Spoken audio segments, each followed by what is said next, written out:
ਸਤਿ ਸ਼੍ਰੀ ਅਕਾਲ ਜੀ। News Asia Punjabi ਦੇਖ ਰਹੇ ਹੋ ਤੁਸੀਂ ਤੇ ਮੈਂ ਹਾਂ ਕੁਲਵੰਤ ਸਿੰਘ। ਅੱਜ ਤੁਹਾਡੇ ਕੈਮਰੇ ਦੇ ਉੱਤੇ ਆਪਣੇ ਕੈਮਰੇ ਦੇ ਉੱਤੇ ਇੱਕ ਅਜਿਹੀ ਸ਼ਖਸੀਅਤ ਨੂੰ ਇੰਟਰੋਡਿਊਸ ਤੁਹਾਡੇ ਸਾਹਮਣੇ ਲੈ ਕੇ ਆ ਰਿਹਾ ਜਿਹੜੇ ਕਿਸੇ ਇੰਟਰੋਡਕਸ਼ਨ ਦਾ ਮੁਹਤਾਜ ਨਹੀਂ ਆ, ਲੇਕਿਨ ਗੱਲਬਾਤ ਕਰਾਂਗੇ ਡਾਕਟਰ ਵਿਸ਼ਵਰੂਪ ਰਾਏ ਚੌਧਰੀ ਦੇ ਨਾਲ। ਤੇ ਜਿਹੜਾ ਵਿਸ਼ਾ ਅਸੀਂ ਅੱਜ ਡਿਸਕਸ ਕਰਨ ਜਾ ਰਹੇ ਹਾਂ ਉਹ ਕੋਈ ਨਵਾਂ ਨਹੀਂ ਹੈ। ਸ਼ੂਗਰ ਦੇ ਬਾਰੇ ਬਹੁਤ ਸਾਰੀਆਂ ਗੱਲਾਂ ਹੋ ਚੁੱਕੀਆਂ ਨੇ, ਬਹੁਤ ਸਾਰੀਆਂ, ਸਾਰੇ ਪਾਸੇ ਸ਼ੂਗਰ। ਅੱਜ ਜੇ ਤੁਸੀਂ ਸੋਸ਼ਲ ਮੀਡੀਆ ਦੇ ਉੱਤੇ ਖੋਲ੍ਹ ਕੇ ਦੇਖੋਗੇ ਤਾਂ ਸਾਰੇ ਪਾਸੇ ਸ਼ੂਗਰ ਹੋਈ ਪਈ ਹੈ। ਪਰ ਸ਼ੂਗਰ ਨੂੰ ਇੰਨੀ ਮਹੱਤਤਾ ਕਿਉਂ ਦਿੱਤੀ ਜਾ ਰਹੀ ਹੈ? ਸ਼ੂਗਰ ਦੇ ਉੱਤੇ ਕਿਉਂ ਇੰਨਾ ਵੱਡਾ ਜਿਹੜਾ ਉਹ ਸ਼ੂਗਰ ਦਾ ਵਪਾਰ ਹੋ ਰਿਹਾ? ਸ਼ੂਗਰ ਦੇ ਦਵਾਈਆਂ ਦੇ ਨਾਲ ਇੰਨਾ ਵੱਡਾ ਵਪਾਰ ਕੀਤਾ ਜਾ ਰਿਹਾ ਕਿਉਂ? ਅੱਜ ਵਰਲਡ ਦੇ ਵਿੱਚ ਸਭ ਤੋਂ ਜ਼ਿਆਦਾ ਦਵਾਈਆਂ ਜਿਹੜੀਆਂ ਉਹ ਸ਼ੂਗਰ ਦੀਆਂ ਵਿਕ ਰਹੀਆਂ ਨੇ। ਕਿਉਂ ਸ਼ੂਗਰ ਨੂੰ ਜਿਹੜਾ ਇੰਨਾ ਵੱਡਾ ਹਊਆ ਬਣਾ ਕੇ ਪੇਸ਼ ਕੀਤਾ ਜਾ ਰਿਹਾ? ਆਪਾਂ ਡਾਕਟਰ ਵਿਸ਼ਵਰੂਪ ਰਾਏ ਚੌਧਰੀ ਨਾਲ ਡਿਸਕਸ ਕਰਦੇ ਹਾਂ। ਡਾਕਟਰ ਸਾਹਿਬ, ਤੁਹਾਡਾ ਨਿਊਜ਼ ਏਸ਼ੀਆ ਪੰਜਾਬੀ ਤੇ ਸਵਾਗਤ ਹੈ। ਧੰਨਵਾਦ, ਥੈਂਕ ਯੂ। ਡਾਕਟਰ ਸਾਹਿਬ, ਜਿਸ ਤਰ੍ਹਾਂ ਮੈਂ ਸ਼ੁਰੂਆਤ ਕੀਤੀ ਹੈ, ਸ਼ੂਗਰ ਇੰਨਾ ਵੱਡਾ ਹਊਆ ਬਣਾਤਾ ਗਿਆ, ਬਹੁਤ ਵੱਡਾ ਵਰਲਡ ਲੈਵਲ ਦੇ ਉੱਤੇ। ਜੇ ਆਪਾਂ ਸਵੇਰੇ ਸ਼ਾਮ 2 ਗੋਲੀਆਂ ਦੀ ਵੀ ਗੱਲ ਕਰੀਏ, 3 ਰੁਪਏ ਦੀ ਇੱਕ ਗੋਲੀ ਜੇ ਆਪਾਂ ਮੰਨੀਏ, ਸਵੇਰੇ ਸ਼ਾਮ 2 ਗੋਲੀਆਂ ਖਾਧੀਆਂ, 1 ਕਰੋੜ ਬੰਦੇ ਨੇ 3 ਗੋਲੀਆਂ ਜੇ ਖਾਧੀਆਂ, 60 ਗੋਲੀਆਂ ਡੇਲੀ ਦੀਆਂ, ਤਾਂ 180 ਕਰੋੜ ਰੁਪਏ ਦਾ ਜਿਹੜਾ ਉਹ ਵਪਾਰ ਹੋ ਗਿਆ। ਤੇ ਸਾਲ ਦੇ ਵਿੱਚ ਕਿੰਨਾ ਹੋਇਆ? ਔਰ ਇਹ ਆਪਾਂ 540 ਜਾਂ 6000 ਕਰੋੜ ਜਿੰਨਾ ਵੀ ਹੋਏਗਾ, ਇਹ ਤੁਸੀਂ ਆਪਾਂ ਸਾਰੇ ਇਸ ਤੋਂ ਵਾਕਫ ਹੈਗੇ ਹਾਂ ਕਿ ਵਪਾਰ ਇੰਨਾ ਵੱਡਾ ਹਊਆ ਜਿਹੜਾ ਪਬਲਿਕ ਦੇ ਵਿੱਚ ਸ਼ੂਗਰ ਨੂੰ ਕਿਉਂ ਬਣਾਇਆ ਗਿਆ? ਕਿ ਇਹ रूट काज है, सारी बीमारियों की रूट काज है? देखिए, ये बहुत ही इम्पोर्टेंट है, तो आप समझिए इस बात को। ये एक बीज बोने की तरह है। एक बार किसी भी तरह से किसी भी हेल्दी इंसान की शुगर की गोली स्टार्ट करा दें आप, तो धीरे धीरे 5-6 महीने में उसकी कोलेस्ट्रॉल की गोली शुरू हो जाएगी, बीपी की गोली शुरू हो जाएगी, करते करते वो फिर हार्ट की गोली शुरू हो जाएगी। उसके कुछ महीने बाद, कुछ साल बाद वो किडनी पेशेंट बन जाएगा, फिर वो डायलिसिस पे चले जाएगा, फिर वो ट्रांसप्लांट पे जाएगा।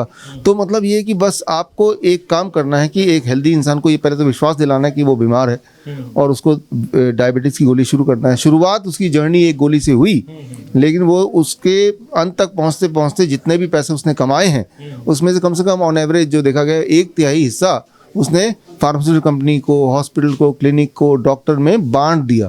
ठीक है ना? तो इसको हवा इसलिए बनाया गया है क्योंकि अपने आप में डायबिटीज़ बीमारी के श्रृंखला में अभी तक लिया नहीं गया है। Diabetes is not told as a disease, it is called a medical condition, not a disease itself, right. Medical condition तो ऐसी चीज़ है कि जैसे मैं तेज़ी दौड़ूंगा मेरा ब्लड प्रेशर बढ़ जाएगा, तो दैट डज नॉट मीन मैं ब्लड प्रेशर का बीमार हूँ। तो ये मेडिकल कंडीशन है और ये, लेकिन ये एक शुरुआत है किसी को ज़िंदगी भर बीमार रखने की तैयारी के लिए।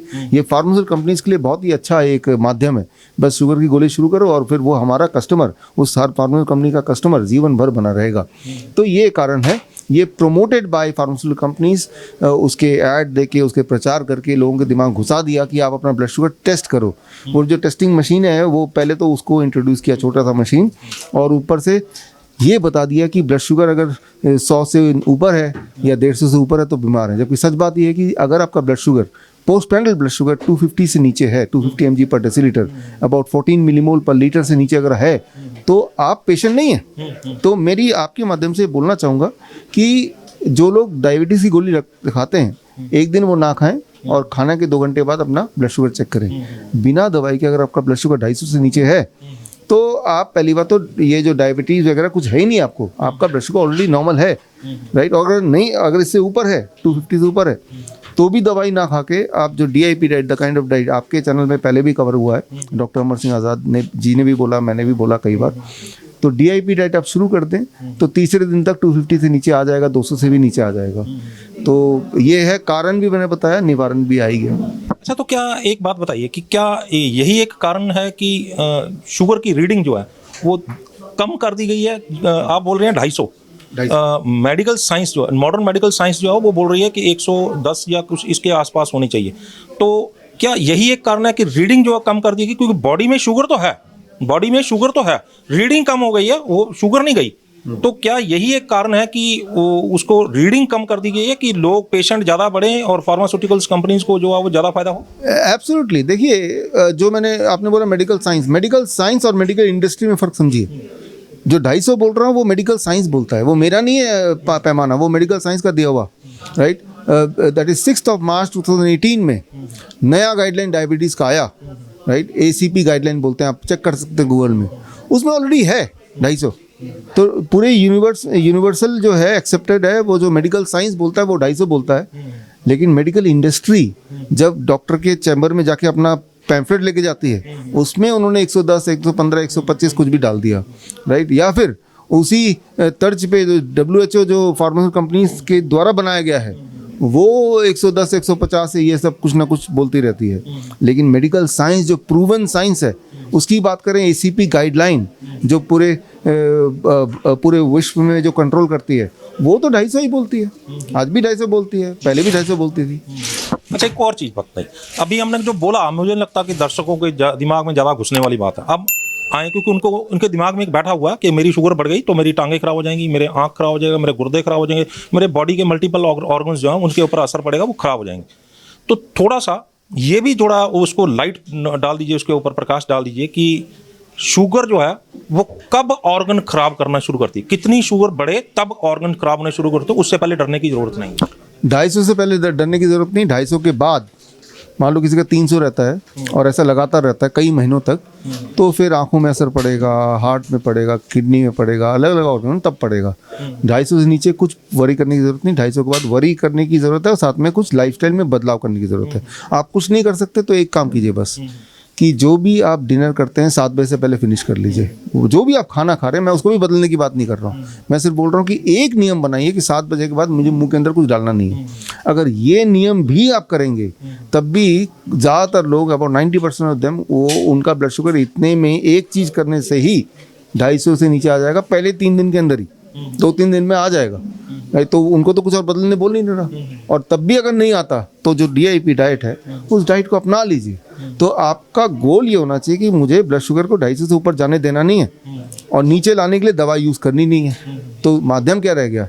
अपने लाइफस्टाइल को बदला, जिसमें मैंने एक ही बात बताई फिलहाल तो कि 7 बजे से पहले अपना डिनर खत्म कर लो, या फिर अपनी डाइट को बदल दिया, या फिर दोनों को बदल लिया। दोनों बदल दिया तो ये वंडरफुल हो जाएगा।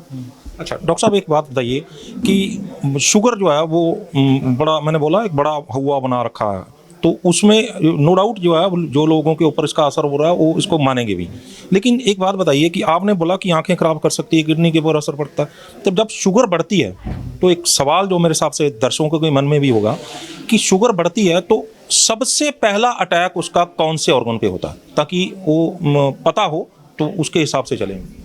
देखिए ये वेरी करता है पर्सन टू पर्सन। जैसे मेरी शुगर बढ़ेगी तो मेरा ऑर्गन किडनी हो सकता है, किसी का ऑर्गन आंखें हो सकती हैं, किसी का ऑर्गन ओवरऑल भी कमजोरी हो सकती है, किसी की इम्यूनिटी कम हो सकती है। आपकी that is called genetic makeup. यहीं पे जेनेटिक का रोल आता है कि आपके जेनेटिक्स कैसे हैं, कोई गोरा है, कोई काला है, ठीक उस तरह से हमारे जेनेटिक्स अलग अलग बने। तो हर एक की बॉडी में सबसे कमज़ोर कड़ी जो भी है उसमें पहले अटैक पड़ेगा। पूरे बॉडी में बोझ ज़्यादा हो गया और उस बोझ को कौन सा ऑर्गन नहीं सह पा रहा, जो सबसे कमज़ोर है, वो हर एक के लिए अलग अलग होगा, राइट। तो किसके लिए कौन सा होगा, यहाँ पे आपके जो एंसेस्टर्स हैं पुराने, उनके कौन सी ऑर्गन सबसे कमज़ोर थी, वहाँ से क्लू मिल सकता है। लेकिन कोई ना कोई ऑर्गन पहले फेल होगा, धीरे धीरे कमज़ोर होगा और सिमल्टेनियसली बाकी भी कमज़ोर लाइन पे लगी जाएंगे। लेकिन एक बात समझिए, इसमें शुगर से ज़्यादा शुगर की दवाइयाँ लेके जब टेपर डाउन करते हैं, कम करते हैं शुगर को, तब भी ये सारे इफेक्ट होते हैं। ऐसा नहीं कि अब दवाई लेंगे और ब्लड शुगर 250 से नीचे रख रहे हैं या 200 से नीचे रख रहे हैं तो अब बच गए। सिर्फ ग्लूकोमीटर में दिखा रहा है कि देखो जी आपका तो 150 आ गया दवाई के बाद। तो आप ये बताइए वो जो 100। चंडीगढ़ में भारत का पहला इंटीग्रेटेड मेडिकल साइंसेज का हॉस्पिटल शुरू किया गया है, जिसका नाम हिम्स रखा गया है, hospital and institute of integrated medical sciences, जहां एलोपैथी, आयुर्वेद, होम्योपैथी, नेचुरोपैथी सब एक ही साथ पेशेंट को ठीक करने के उद्देश्य से काम करती हैं सारी पैथी। इसमें डॉक्टर विश्वरूप राय चौधरी, डॉक्टर अमर सिंह आजाद, डॉक्टर अवधेश पांडे, आचार्य मनीष, डॉक्टर खादर फली और इन सब की पूरी नॉलेज, ट्रेनिंग और एजुकेशन को यूज किया जा रहा है। लीवर फेल हो, किडनी खराब हो, हार्ट की प्रॉब्लम हो, जोड़ों का दर्द हो, ऑटो इम्यून डिजीज हो, स्टेज 4 कैंसर हो, कोई भी ऐसी बीमारी जो डॉक्टर ने आपको लाइलाज बताई हो या आपको कोई ऑपरेशन बताया हो, तो आप हिस हॉस्पिटल हिम्स में संपर्क कर सकते हैं और बीमारी की जड़ पर काम कर सकते हैं। रहना, खाना, पीना सब अरेंजमेंट है। 70 बेड का यह हॉस्पिटल भारत में अपनी तरह का एकमात्र ऐसा हॉस्पिटल है जहां पर पेशेंट को ठीक किया जाता है, पेशेंट को नॉलेज दी जाती है, पेशेंट को पढ़ाया जाता है, पेशेंट को एजुकेट किया जाता है कि कैसे आपको अपनी बीमारी से खुद ही लड़ना है, यानी कि अपना डॉक्टर खुद बनना है, बी योर ऑन डॉक्टर। तो आज जरूरत है ऐसे हिम्स के हॉस्पिटल और क्लिनिक्स की। अभी भारत में पटियाला में, जीरकपुर, चंडीगढ़, डेराबस्सी और दिल्ली में 14 क्लिनिक शुरू हो चुके हैं, जहां पर सिर्फ खाना पीना और लाइफस्टाइल को ठीक करके बीमारियों को रिवर्स करना सिखाया जाता है। और एक हॉस्पिटल डेराबस्सी जो चंडीगढ़ में है वो शुरू हो चुका है। ये सब हिम्स के नाम से काम कर रहे हैं। तो अगर आप भी किसी गंभीर बीमारी से परेशान हैं तो जल्द संपर्क करें हिम्स हॉस्पिटल चंडीगढ़ में।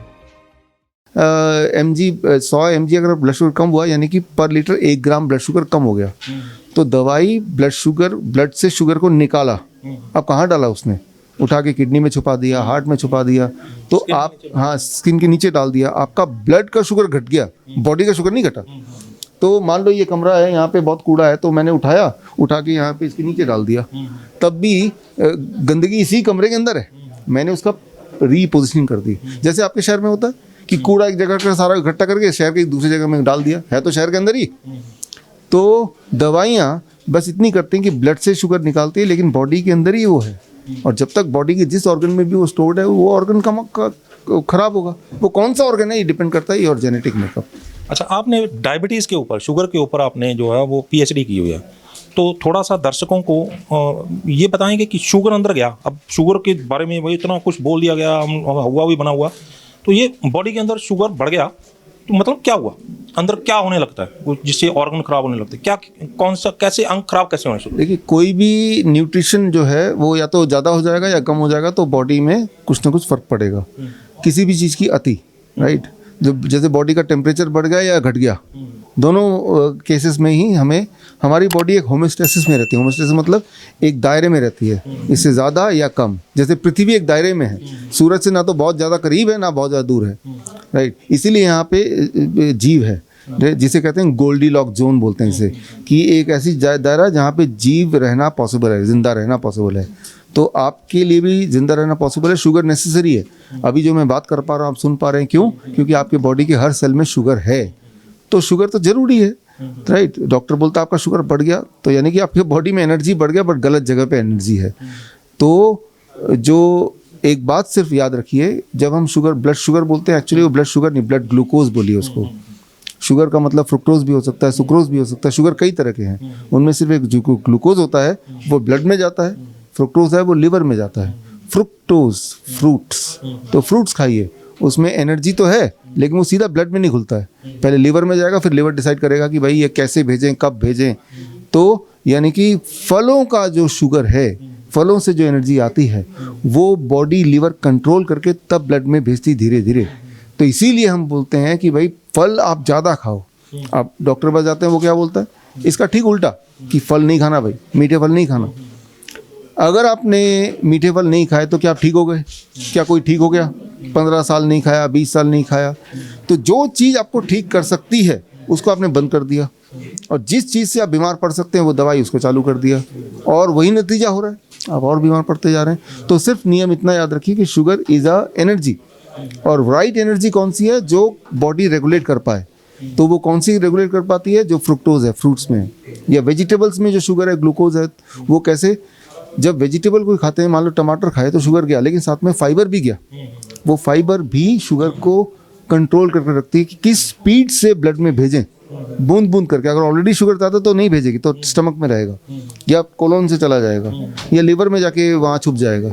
तो जब आपका ब्लड शुगर कम आएगा तभी वेजिटेबल वाला शुगर जाके ऐड होगा। जबकि अगर आप ब्रेड खाते हैं तो ब्रेड में फाइबर नहीं है, वो सीधा ब्लड में जाएगा। कोल्ड ड्रिंक पीते हैं, सीधा ब्लड में जाएगा। मिठाई खाते हैं, सीधा ब्लड में जाएगा एकदम से। तो वो आपके बॉडी में हलचल पैदा करता है, जो एब्रप्टली शुगर एकदम डंप हो जाता है, ब्लड के अंदर घुल जाता है।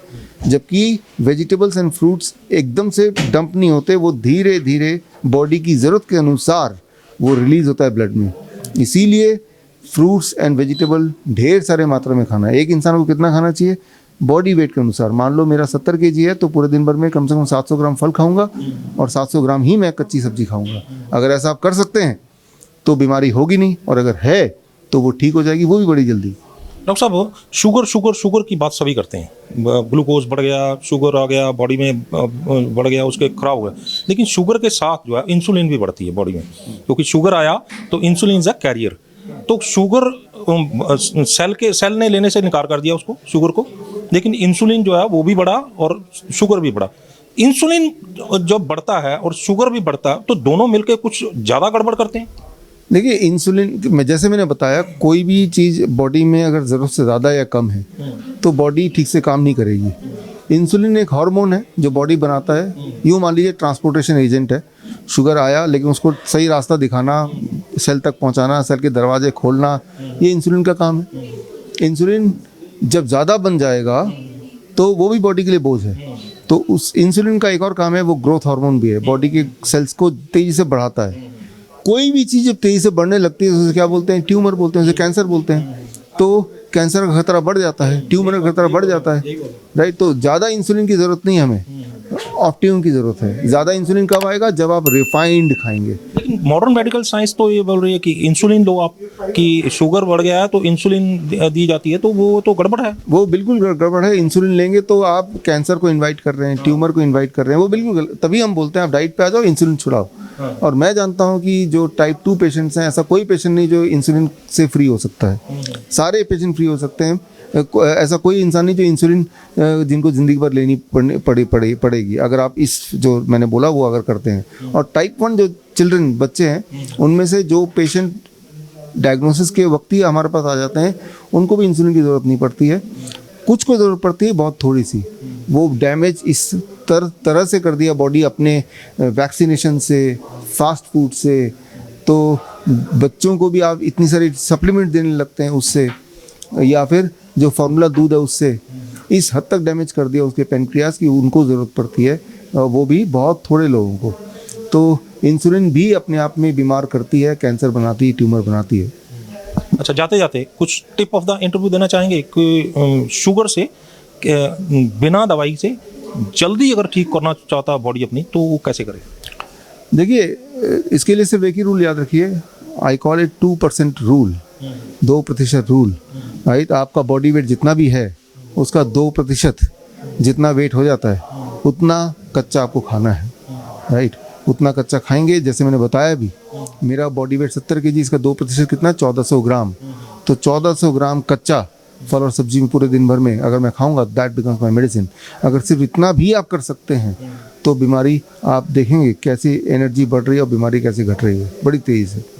अच्छा, एक चीज़ जो लास्ट सवाल मेरा ये रहेगा कि शुगर जब बढ़ती है तो अक्सर देखने में आता है कि मोटापा आता है, लेकिन बहुत सारे लोगों को जो है वो पतले होने शुरू हो जाते हैं, उनके अंदर से जो एनर्जी या उनके अंदर फैट जो है वो ख़त्म होने लगता है। उसका क्या कारण है? देखिए, शुगर का मोटापे से डायरेक्ट कनेक्शन नहीं है, जरूरी नहीं कि सब मोटे हों। यहाँ भी जेनेटिक मेकअप है। वियतनाम में हमारा सेंटर है, वहाँ सारे शुगर के पेशेंट बिल्कुल पतले हैं, और इंडिया में जो पेशेंट्स हैं वो मोटे हैं। मलेशिया में हमारा सेंटर है, वहाँ आधे लोग मोटे, आधे पतले हैं। तो आप इसको डायरेक्टली कनेक्ट नहीं कर सकते। आपकी जेनेटिक मेकअप क्या थी उस पर डिपेंड होगा कि आप ज़्यादा मोटे होंगे या ज़्यादा पतले होंगे। दोनों चीज़ होता है, एक्सट्रीम में चला जाता है बॉडी, आइदर वो फूलने लगता है और बिल्कुल ही कमज़ोर हो जाता है। You are right. तो वही मैं बोल रहा हूँ कि लाइफ गोल्डीलॉक्स जोन, जो मैंने बोला कि एक दायरा है जिसमें हमारी लाइफ ठीक से हो सकती है, होमोस्टेसिस में हो सकती है। उस दायरे के इधर या उधर गए तो फिर आप डेथ के करीब, डिजीज़ के करीब जाने लगते हैं। लेकिन क्योंकि इसके साथ रिलेटेड क्वेश्चन है कि मुझे एक क्वेश्चन और पूछना पड़ेगा, क्योंकि मोटापे की वजह से, शुगर की वजह से मोटापा आया और शुगर की वजह से बंदा पतला हो गया, दोनों में कौन कौन सी जो है फर्क पड़ेगा बॉडी के ऊपर? अगर भारत के ये जेनेटिक, अब भारत की कॉन्टेक्स्ट में बात करते हैं क्योंकि व्यूअर्स ज़्यादातर भारतीय अगर होंगे, तो जो छोटे बच्चे हैं मैंने देखा कि उनमें जब डायबिटीज़ होती है तो वो पतले होने लगते हैं, और बड़े लोग हैं जो एडल्ट्स हैं वो जब डायबिटीज़ होती है तो मोटे होने लगते हैं।